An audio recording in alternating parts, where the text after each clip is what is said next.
Welcome back to another episode. Me and my co-host Dre. We're gonna change it up on y'all this week. Not gonna talk about the games from this past week because they were all trash. We all can admit blowouts everywhere. So we're gonna switch it up a little bit, and we'll start this off with a question. I need y'all to answer it in the comments as well. The question is, can Derrick Henry be the GOAT of running backs? Can he be the greatest of all time? Now, before we discuss, I'll just run off his stats. This year already, 162 carries, 4.8 yards a carry, and 10 touchdowns already.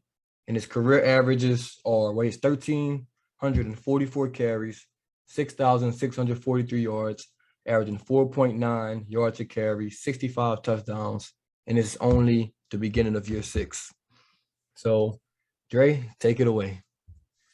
So this is a very interesting question because this is during the day and age where, it's all about the quarterbacks and the wide receivers.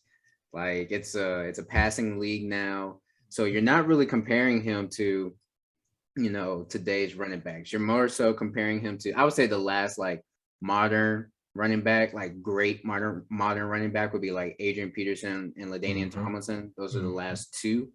So them, and then you've got Emmitt Smith and Eric Dickerson, and then you just keep going back and back, all the way back to Jim Brown and them. So it's like, can he be the GOAT? The difference is, or the thing is, unlike basketball, because in basketball you only got 5 people on the court, everybody can contribute, everybody can help out, because everybody plays offense and defense. He doesn't play defense, and the Titans had a real shot last year, but their defense was trash. Last year, at least your pass defense, I believe it was. They're like 30th in the league, something like that. So I don't know if he'll ever get a Super Bowl. So that could be a knock on his record. But he's already proven that, because usually when backs hit if you still have his stats pulled up, I don't know if he's ever hit the 400 carry mark. 400 carry mark. I do have them pulled up, and he had 378 last year. That's the most he hit in his 2,000-yard season. 378. Okay. So that's one thing in his favor, because usually, once a running back hits that 400 carry mark, and I think it's 400 carries and not necessarily 400 touches, because he definitely had more than 400 touches last year. But if it's not 400 carries, usually that's when they hit their wall. But he's been blowing through that, and then no one's had multiple, if I'm not mistaken, no one's had multiple 2,000-yard seasons, especially not back to back. Not back to back, and now he can be the first to lead the league in rushing yards and rushing touchdowns 3 years in a row. Like, to be honest, I think the last time we saw a running back span like this was TD, with the Broncos, Terrell Davis, and his career, was short due to, I believe it was a knee injury that he had, and he was still, he got into the Hall of Fame and everything like that. So when it comes to being the GOAT, if he kind of keeps this up, especially with defensive players being smaller, even though they're faster, they're just not as as big as they were back then. Because even though a lot of the games last week were bad, the Bills and Titans was a good game because there was absolutely no defense. And that his 70+ yard run, the man, usually when people hit that, like they see the hole, they hit the hole, and it's a straight shot. They don't touch anybody. He literally ran into a defender that his receiver was blocking and still hit full speed, fastest speed of the league for any player. Fastest speed, and for still him. No one could catch him. So I'm like, he ran into an obstacle, knocked that obstacle away, and then kept running full speed, and not a single soul could catch up to him. Like, I think he has a great shot. I think by the end, it's only year 6. Even if he only performs like this for another 2 years, and the rest of his career is just like, Twilight, style of a player or whatever, I still think he'll be fine. I think he'll easily hit 10,000, barring injury. We don't want injuries or anything like that. I mean, he's going to hit 8,000 by the end of this year, so 10,000. Right. So probably. he could almost easily hit 10,000 by next season, depending on how that happens. I think the biggest question is,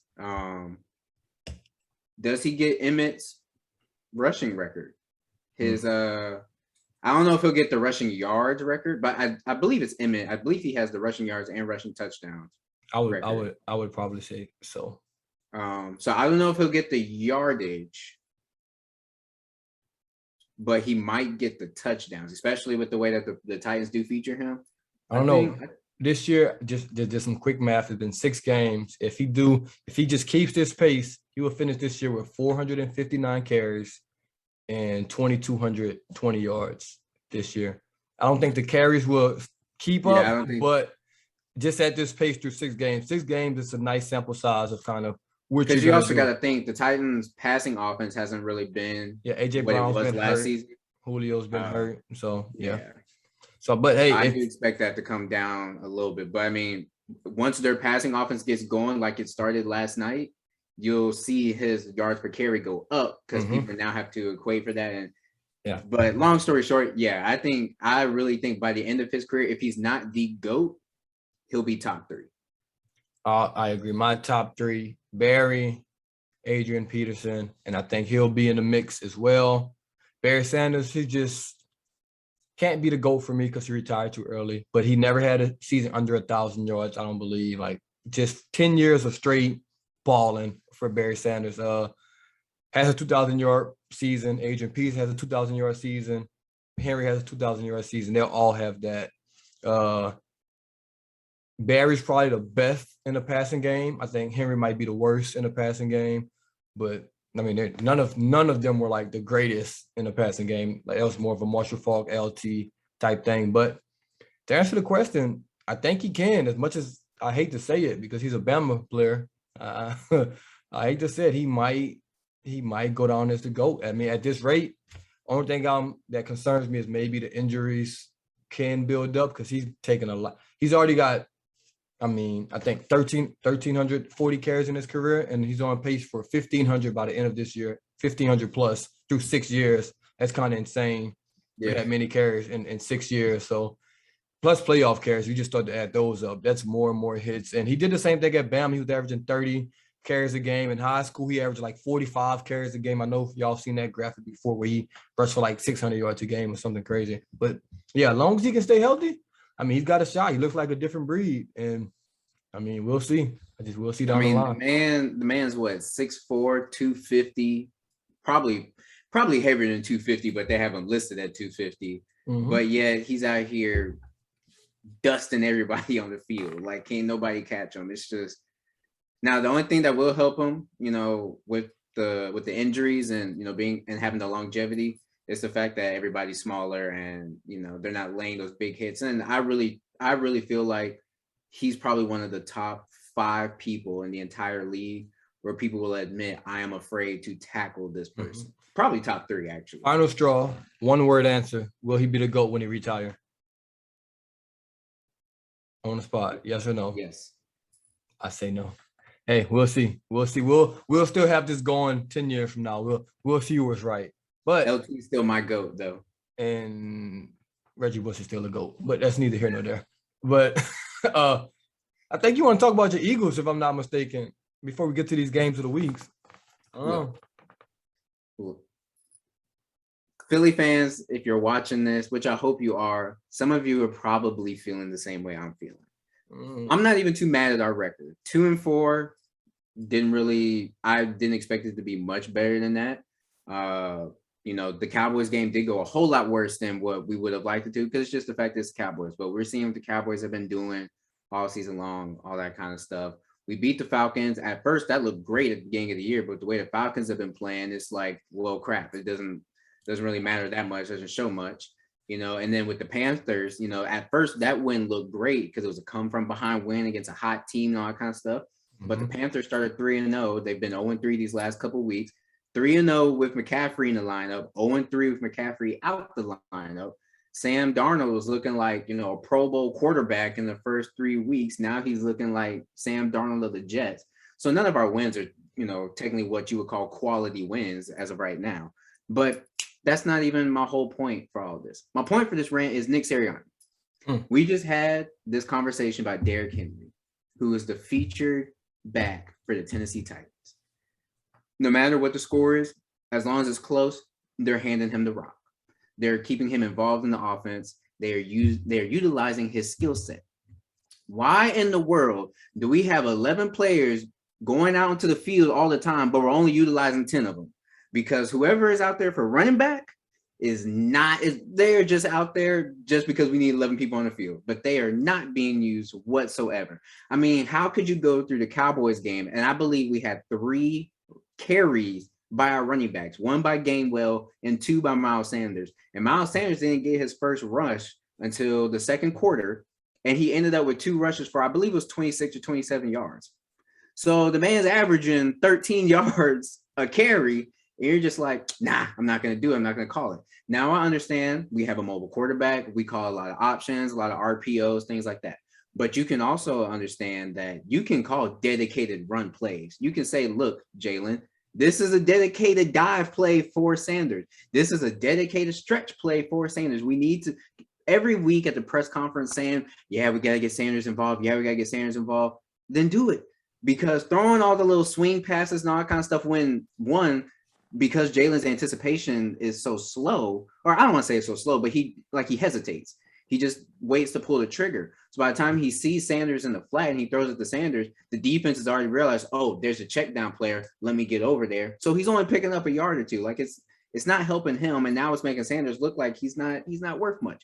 But you need to call dedicated plays. Tell Jalen, look, this is a dedicated run play. This ain't no option. Don't try and keep it. Because I think what's happening, I think they're trying too hard to prove if Jalen is or is not a franchise quarterback.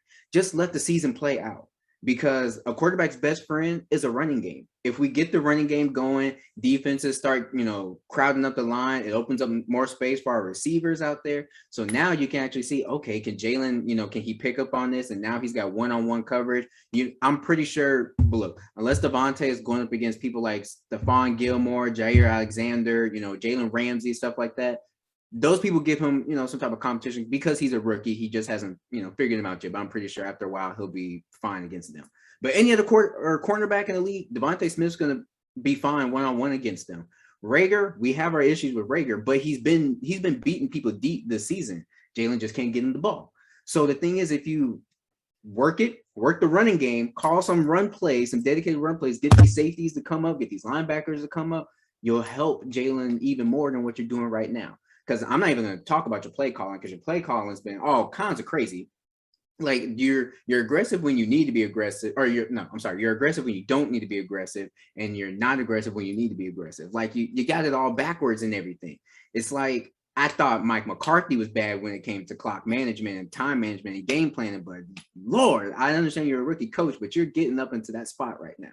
So here's what I need. I need Miles Sanders to have 15 rush attempts at least every single game. Kenneth Gainwell, the man's been playing great ever since the first game against the Falcons.